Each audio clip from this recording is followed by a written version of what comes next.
let me say from the onset that I've worked in the world of transportation for many, many years. I don't even want to tell you how many years.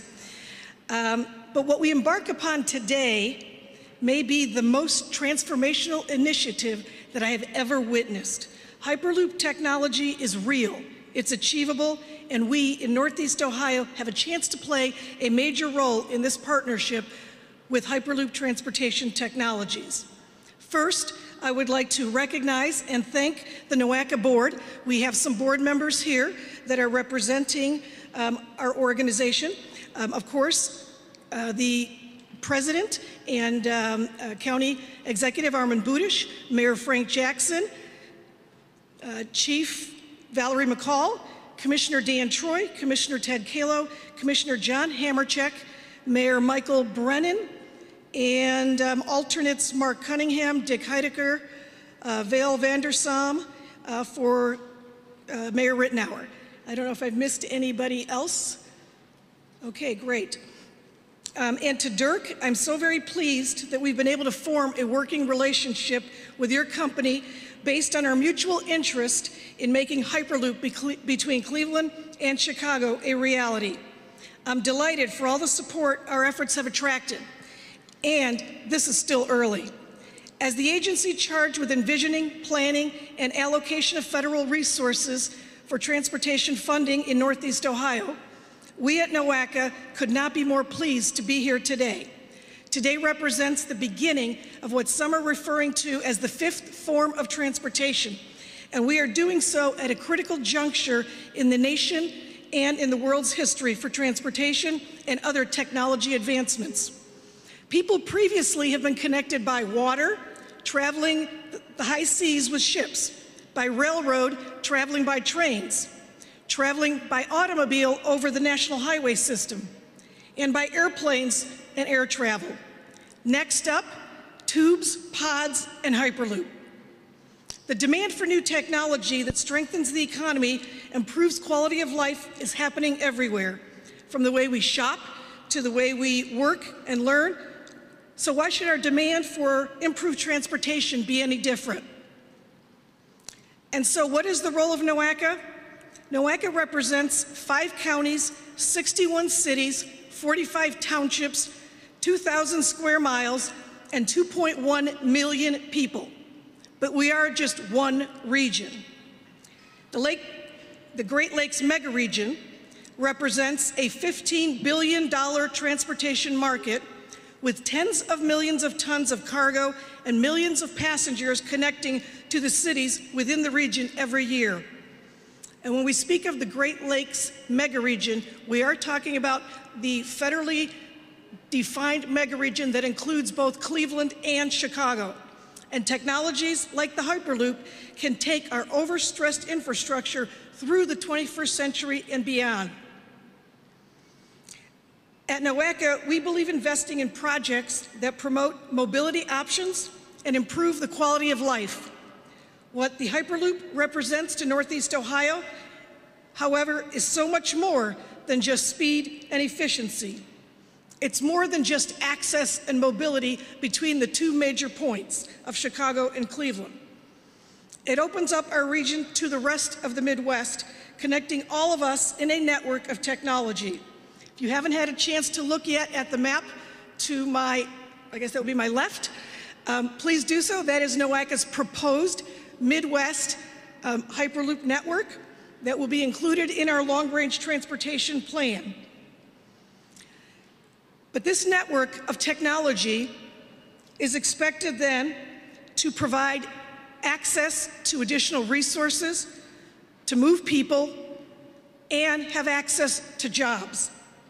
It will connect us to Chicago, giving us meaningful access to the largest economy in the Midwest and the 3rd largest economy in the country. And it's not just about getting us to Chicago. It will expand access for Chicagoans beyond their own world-class facilities to be able to enjoy Cleveland's world-class treasures, such as the orchestra, the art museum, and medical facilities, along with much more. What the Hyperloop means for transporting people and goods could be truly transformational, and we are happy to be leading that effort. NOACA has a very forward-looking and thinking board of directors that has played a that has positioned us perfectly for this opportunity and this leadership role. These public officials have carefully navigated us to this point, and now they have authorized us to enter into the first of its kind agreement, and I applaud them for their willingness to look to the future instead of the past or even the present. I personally thank them for their support as we all move forward together. We are grateful to our board members and the leaders here in Greater Cleveland. Without all of you, these tremendous strides could not happen. So with this tremendous amount of excitement and interest in transportation technology, we are very pleased to be working with so many wonderful partners in this venture. And that statement now leads me to a very exciting announcement. One of our partners is committing to this project in a very, very, very big way. I'm happy to make even more news today by announcing that the Cleveland Foundation has awarded NOACA a grant in the amount of $200,000 to partner on this Hyperloop venture.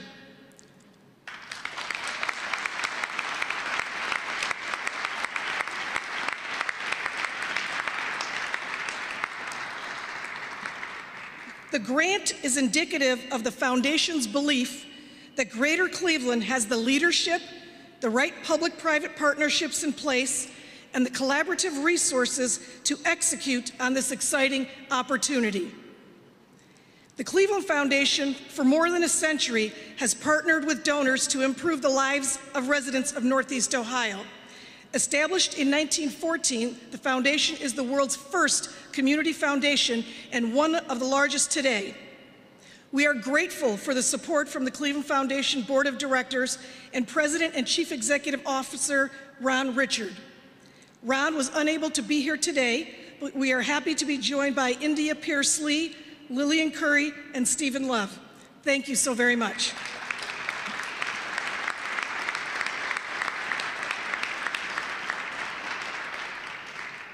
It should be no surprise that so many public and private sector leaders are excited about Hyperloop. New transportation technology is providing opportunities for exploring innovative concepts that once only existed in dreams. NOACA's long-range transportation plan, called AIM Forward 2040, looks ahead at the next 20 years of transportation in Northeast Ohio. It identifies $15.8 billion in investments. The plan addresses congestion, freight, environmental impacts, and so much more. For the first time ever, the plan also includes a visionary chapter that imagines what our transportation system might look like in the future. And now, Hyperloop is part of that vision.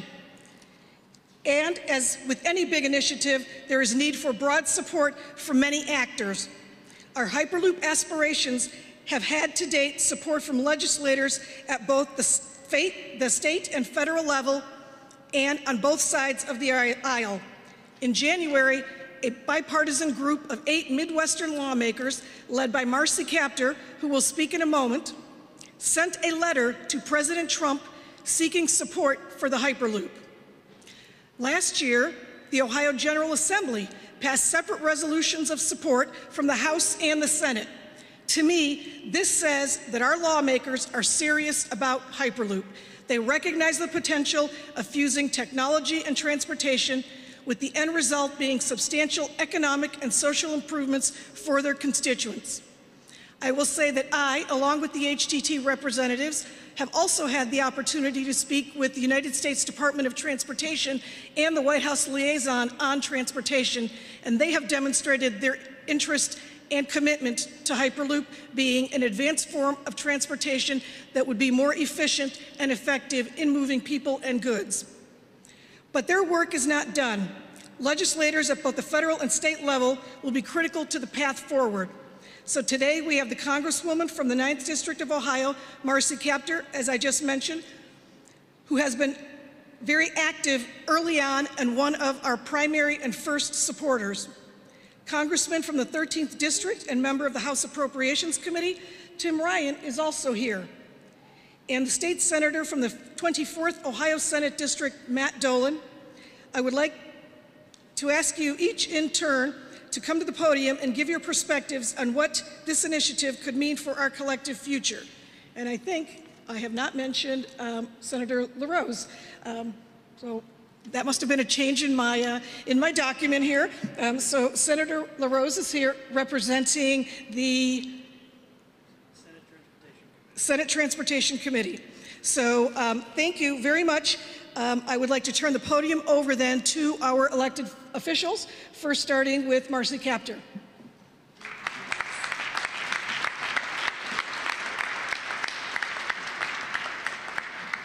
Thank you, Grace. Every community in America should have a Grace Gallucci and should have a NOACA. Thank you for your leadership.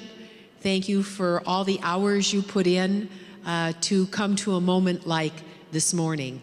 And as I looked at your faces as the program ensued, I could see why America is such a great country, because I could see your eyes, your brains thinking about what will that new future look like for us. And we are the country that has the most patents filed every year. We're a nation of innovation. We're a nation that some would say is fearless. And so we're here today to embrace a new future. America is very flexible. She adapts in each generation. And I'm really very honored to be here with my colleague, Congressman Tim Ryan, who's such a, not just a leader, but a rising national leader in his own right. So I'm really I feel very privileged and excited, actually, for the Comeback Coast's desire to compete internationally and to be a player at a time when America really needs it. Some of you know I drive a long way along this coast. So maybe I haven't sailed it too much, but I have a pretty good sense of the tissue that we're dealing with here. And you say, what does a member of Congress think about? Well, I think about how our country can operate more efficiently in a more streamlined way and how we meet the competition. And believe it or not, we represent a very constricted corridor. Most people do not realize how much freight moves through here. And on the other side of Lake Erie, on the Ontario side, what happens up there? Ohio and Ontario could become their own nation. It is so big. But the lake, as beautiful as she is, and as much as she is in need of our special help environmentally right now, becomes a barrier to competition. And one of the things I worry about, quite frankly, is how does the St. Lawrence Seaway Development Corporation compete with the Panama Canal? How do our constricted corridors at Chicago and at Detroit and at points east, how do we modernize in order to move cargo and people and manage to compete with what is developing south of us at the other end of this continent? And it is one powerful set of interests operating there. So as we think about this Hyperloop, along comes brilliant inventor, Mr. Musk, and all of his associates, and tosses some ideas out that challenge us to think about how we move ourselves, our vehicles, cargo, globally.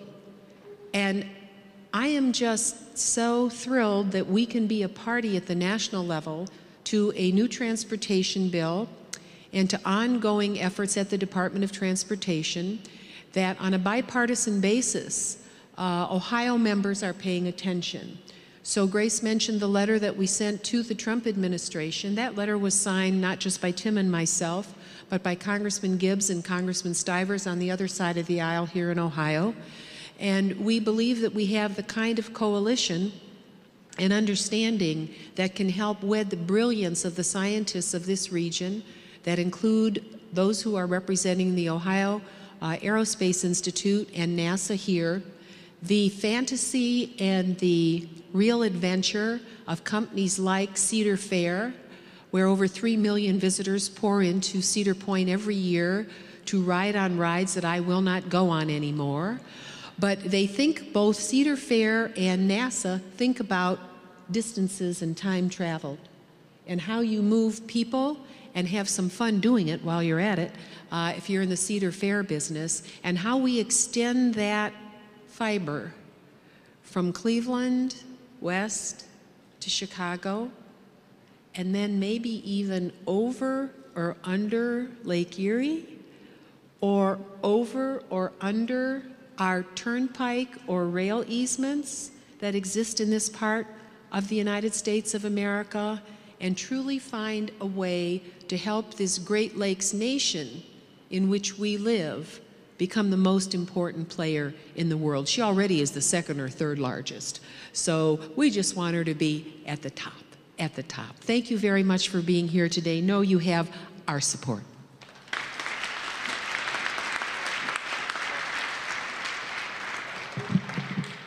Thank you. I'm Congressman Tim Ryan. My district is from Youngstown, Ohio, over to Akron and points in between. And I split Akron with my good friend Marcia Fudge. So we're always working collectively in a regional way. And I want to thank the mayor and Armin. Always great to be in this city.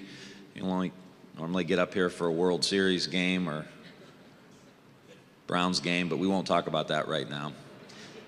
I just want to say a couple things. This is about connectivity, this is about innovation, and this is about lighting up the Midwest.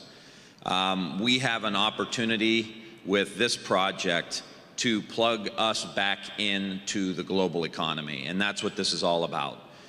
We have seen this region over the last 20 or 30 years continue to try to make our way ahead, and there's some very positive things happening in places like Cleveland and Akron and Youngstown that we're all very, very proud of. But if we want to get our young people back into this community, if we want to keep our young people in this community, these are the kind of projects we must have. And we are a country of big thinkers. You shouldn't have to go to China to ride a train that goes 300 miles an hour. We want that stuff happening here in our community in the Midwest. Let me just share with you one quick story. We've been trying to plug our communities in to investment that's happening in the rest of the country. And so I've been trying for the last 10 years to try to get venture capitalists to come into our communities. And so last week we put a little tour together, and Marcy used the word comeback, and we called it the Comeback Cities Tour. And we had 12 venture capitalists, some of the biggest in the country, that have invested in the Uber and Airbnb and Spotify and all of these big companies. And we put them on a bus.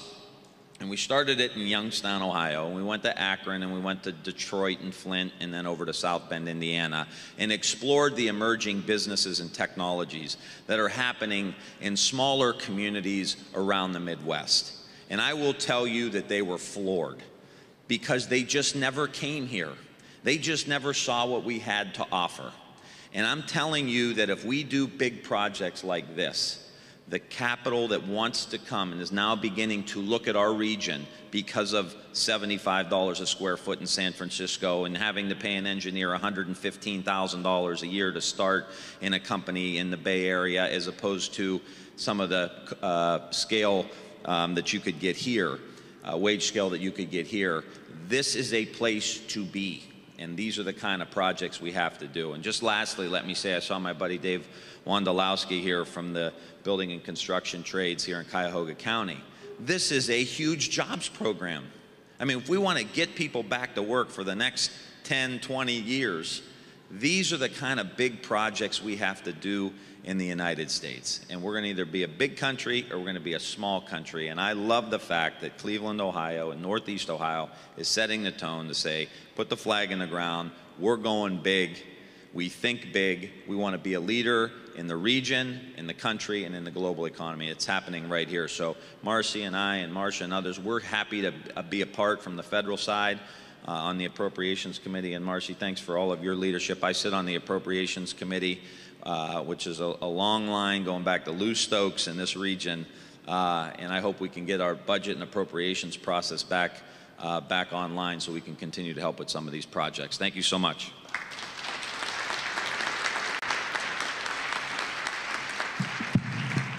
Good morning.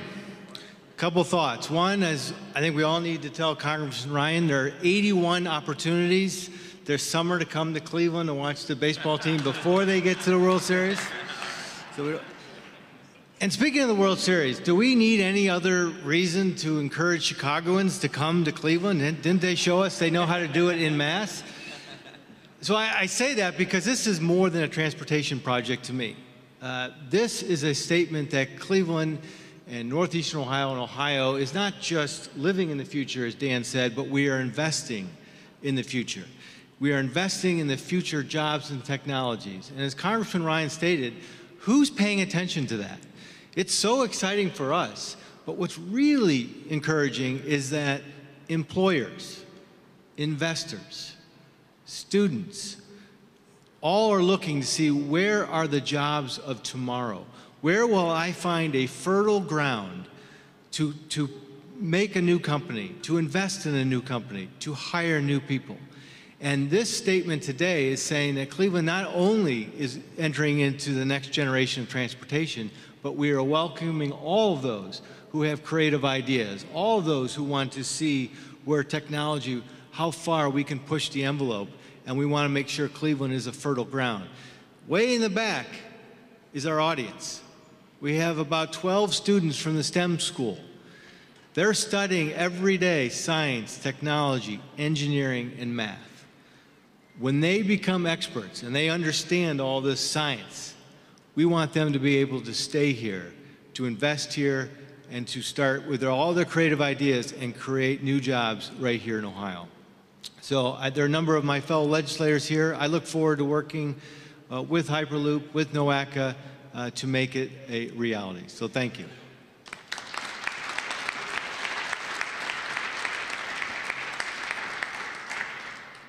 Well, hey, good morning, everybody. My name is Frank LaRose. I chair the Senate Transportation Committee, and I represent Summit, Stark, and Wayne County in the state Senate. And so I was, this is an interest of mine and has been for some time, Hyperloop technology, and I started talking to my office team about it a couple years ago. And I was trying to explain it to them, and I said, it's kind of like that thing at the bank where you put your money in and you send it and it goes as fast as it. And I realized these folks are in their mid-20s. They've never seen that thing at the bank. So I guess that's a sign of how fast things change. For them, the bank is on their phone, right? And probably the first time they ever go into a branch will be when they go to sign for their first mortgage someday. But we're ready to embrace this technology here in Ohio. We're thinking big thoughts. We're dreaming big dreams. That's what Ohioans are all about. We're a state that knows how to make things and build things, and the fact that the Great Lakes region is leading the way on something as innovative as Hyperloop technology is exciting to me. Congressman Ryan mentioned the folks from the labor community that are here. These are the men and women that are going to build this stuff that is going to revolutionize Ohio's economy, and it's a wonderful thing that we're going to put people to work doing this. It's a great thing that you've got collaboration from not only the public and private sector, but really all levels. You've got state, local, federal government all represented here, Republicans and Democrats. You've got folks from business and from academia. If you look at the list of collaborators up here, it's some of the best entities in our Northeast Ohio society, and that's something that to me is really inspiring. I want to see this be a reality because as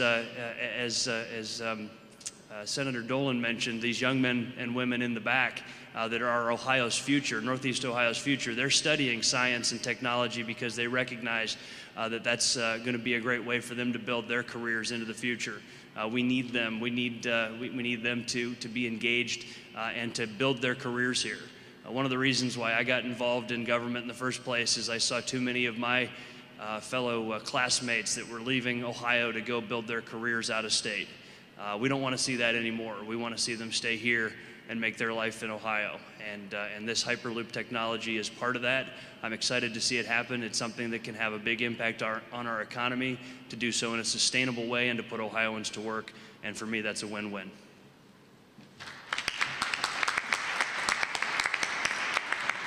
Thank you very much, Senator Dolan, Senator LaRose, Congressman Ryan, and Congresswoman Kaptur. Your leadership here is deeply appreciated. Senator LaRose, you mentioned the pneumatic tubes, the swoosh. I asked my daughter yesterday, I said to her, there's this thing tomorrow with the Hyperloop, and I'm not entirely sure I know fully what it is. And she's like, oh, Dad, it's this thing. She's 11 years old. She's like, her eyes got huge. And she said, it's this thing, it's a big tube, and it goes fast. And like, wow. Anyway, so yes, we are living in the future, and this is really exciting. Listening to everybody talk about this, I really can't believe this is happening, and you guys have a lot of work to do. There's a number of, in addition to the elected officials on the stage here, there's a number of other elected officials in the audience, and I want to take a moment to acknowledge their presence here and thank them for their presence. State Senator from the 21st District, Sandra Williams. State Senator from the 23rd District, Mike Skindle. State Representative from the 8th District, Kent Smith. State Representative from the 13th District, Nikki Antonio. State Representative from the 12th District, John Barnes. And also from various counties, we have Lake County Commissioners Dan Troy and John Hamercheck. And we also have Columbia Township Trustee Mark Cunningham, Akron Mayor Dan Horrigan, Bay Village Mayor Paul Kumar, and from Cleveland City Council, we have Tony Brancatelli and Blaine Griffin. Now, I am sure at moments like this, when we're updating our list, there's somebody I've forgotten, and if we have neglected to mention you, I apologize, but please, everybody, give them a round of applause and thank them for their service.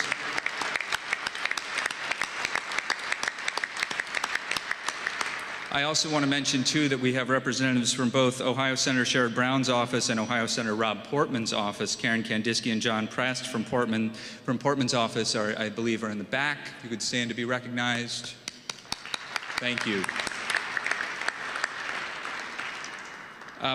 Now, from the speakers we've heard so far, I think we're all getting a sense of the broad and committed partnerships, both from the public sector and private sector as well, so that we can move forward on Hyperloop technology here in the great state of Ohio. But now we need to hear from some of the tech folks, the brains who are working on this, the engineering and so forth. We have representatives from the aerospace world, Jeff Folk of the Ohio Aerospace Institute, and Bob Durgo, who's chairman of the Great Lakes Hyperloop Consortium, which has 18 member organizations. Jeff and Bob will talk from the aerospace perspective, and then we'll go directly to a brief panel to address some of the questions that are certainly out there. So Jeff, please come up and get us started. And don't make it too complicated, because thanks. Thanks a lot, Dan.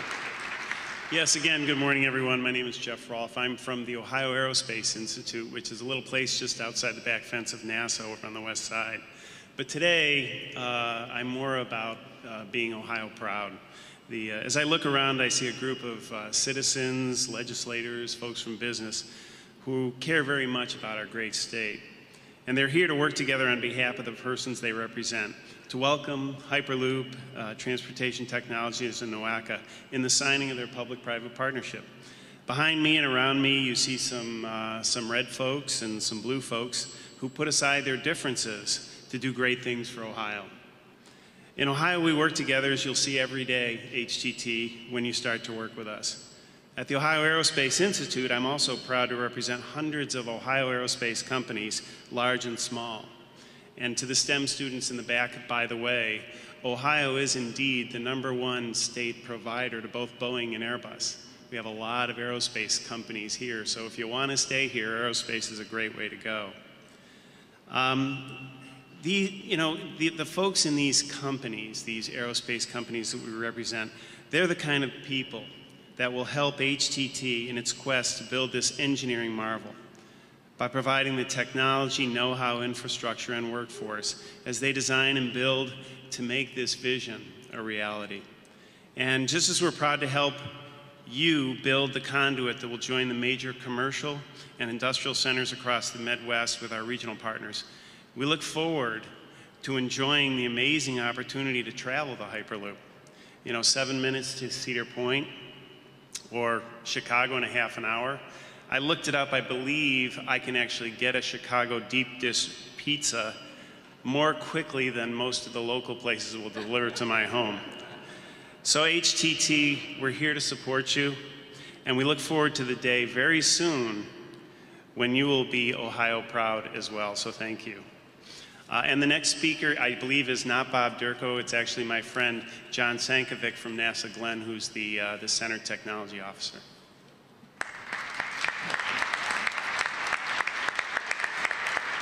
Thank you, Jeff. I appreciate the invite to be here when you were asked to bring NASA. I hope that when the HTT folks flew into Cleveland Hopkins, the first thing that greeted them when they looked out the window was NASA. So as you look out the window, there's the big NASA meatball on the hangar. And we've been here for 77 years. And for those 77 years, NASA Lewis Research Center, our predecessor, and now the Glenn Research Center, has been pioneering advanced aviation technologies and advanced space transportation technologies.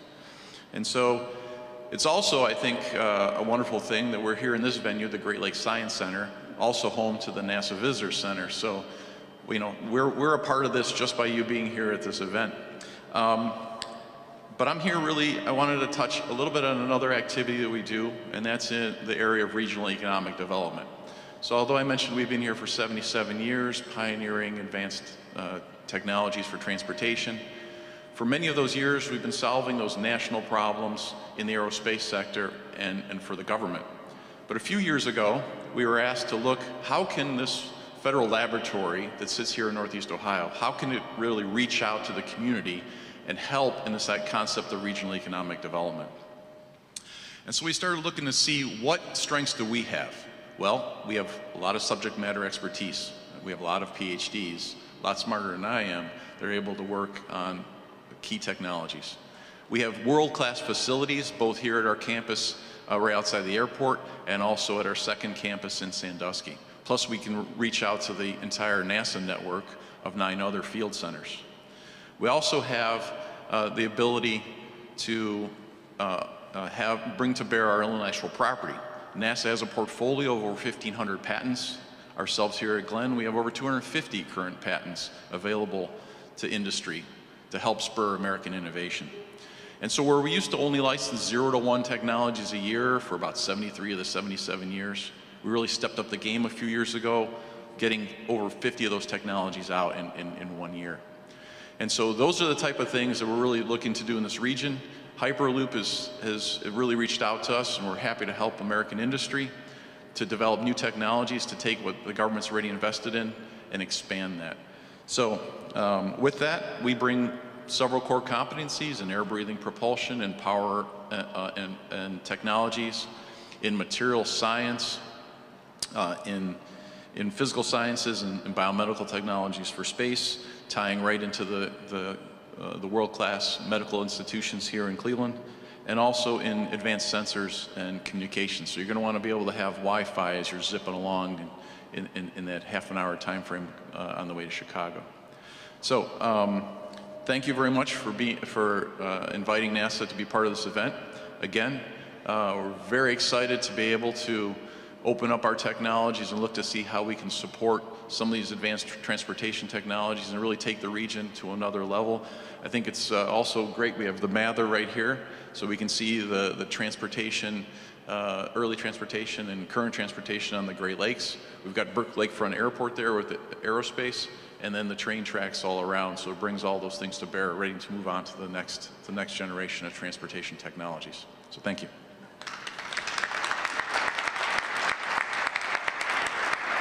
John, thank you very much. I think we're going to move into a panel conversation right now and sort of rearrange some of the chairs up here. So I want to invite our speakers to step down for a moment. While they do and while we begin to rearrange things, I want to thank again the Great Lakes Science Center for hosting us, and Great Lakes Science Center President Kirsten Ellenbogen for their hospitality today. There is no better place to consider the future than the museum here, devoted to helping us understand the progress that we've made through innovative technologies. John Sankovic is going to be our moderator. He is the director of the Office of Technology Incubation and Innovation at the NASA Glenn Research Center, overseeing discretionary investments in technology. Also now joining us up here on the stage are Dirk Alborn. He's the CEO of Hyperloop Transportation Technologies, the private partner without whom this would be possible. His colleague, Andrea Lamendola, is Chief Global Operations Officer at HTT. He's a key player in creating the presence of Hyperloop and HTT around the world.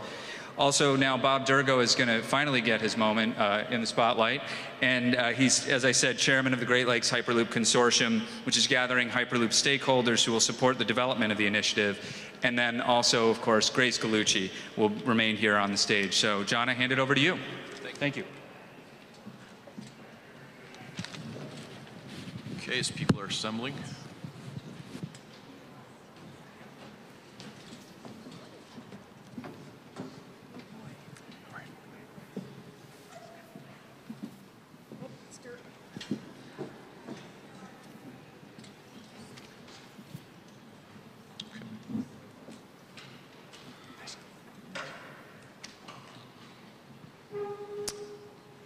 Okay. All right, the first question is for Dirk. So every day it seems like we hear about new and emerging transportation solutions throughout the world. What makes Hyperloop transportation technologies unique?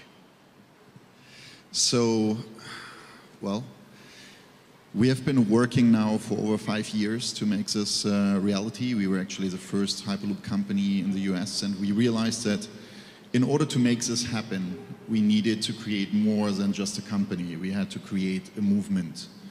And I think the essence of that we see here today. We have politicians, private companies coming together to make things happen. And that's the essence of our model. That's how we work. We have over 800 people all around the world, 47 companies that are part of our company and working in exchange of participation in the company, plus a community of over 300,000 people. And yeah, now I hope all Cleveland as well. Thank you. Okay, the second question is for Grace. As governments across the country turn to innovative partnership structures to create infrastructure projects, what does NOACA see this P3 agreement accomplishing, and why this public-private partnership structure? You know, public-private partnerships have been proposed for many, many years at the federal level, and they're very difficult to execute. They're difficult to execute for a number of reasons. In our area, it's generally because we don't have the projects that are conducive to a revenue stream. What makes this one a unique public-private partnership for our region and why it will be successful, there are many reasons, starting with that revenue stream. This is the kind of infrastructure project that is perfectly situated for a public-private partnership because you need both the government and the private sector to develop this kind of new technology and the infrastructure and regulation that go with it. There will be most likely some infrastructure components that will be either owned by the government, built by the government, and much of it then being owned and operated by the private sector. And so then it would make sense that when we're starting with the feasibility study that we look at everything that would be required in that kind of public-private partnership development to determine how we would develop and implement that structure. So I think you start with the revenue stream, you look at how we can both put funding and responsibility and jurisdiction into it, and I think that's why this works. Excellent. Okay. Question 3 is for Andrea. As Hyperloop TT's first project within the United States, what factors went into your decision for choosing to start in Ohio? Well, as Grace was mentioning before, here there is a big demand, people, freight. I think that 1/3 of the freight of the United States is actually handled in the Great Lakes region. So it's, of course, it's an important factor. What we are really excited about is actually the ecosystem. Here we can find like companies and expertise to cover from research and development to production to testing. It's a great talent pool, people, hardworking and talented people. And of course, the political support is an important factor. We'll need to work on regulation, we need to work on a legal framework, and we need the support of the legislator, and that's why a P3 is such an important step for us. Excellent. Okay. And Bob, Please tell us about Great Lakes Hyperloop Consortium and what advantages these companies and universities bring to the table. Sure, happy to. Yeah, the consortium is a gathering of industry, academia, and various public and private entities that are pulling together their expertise, their competencies that are relevant to the Hyperloop to try to make it become a reality and be sustainable. And as it was mentioned earlier, we have 18 members of the consortium right now, a broad spectrum of entities. And I envision it's just going to continue to grow because the whole theme today has been the excellence that exists in the Great Lakes region in regards to our capabilities to do something like the Hyperloop. I mean, across all the states in the Great Lakes, but in particular Ohio, since we're here, if you think about the state, you know, the front end, or going north to south, we have bookends of NASA Glenn, from John's representation here, and then on the south end we have the Air Force Research Lab.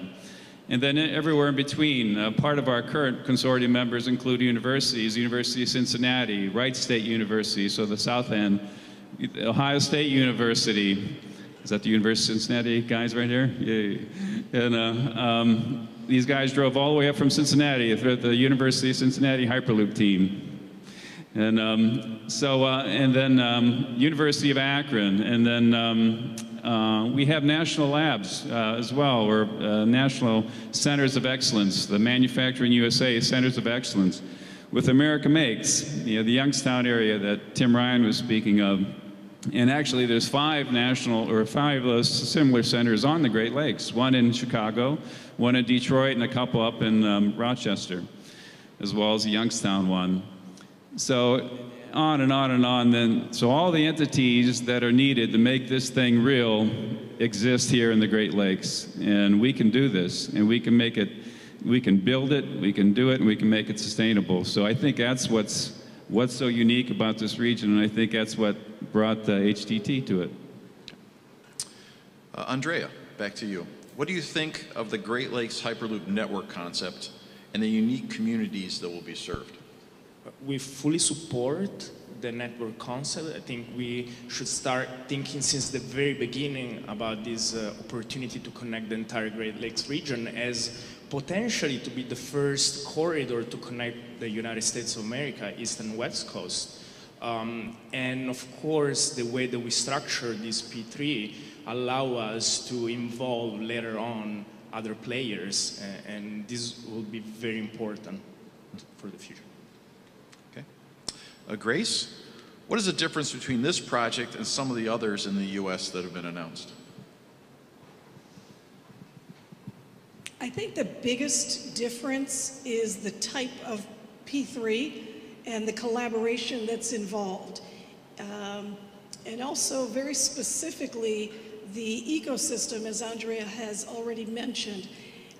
So there are about a handful of corridors being proposed and feasibility studies being proposed throughout the United States.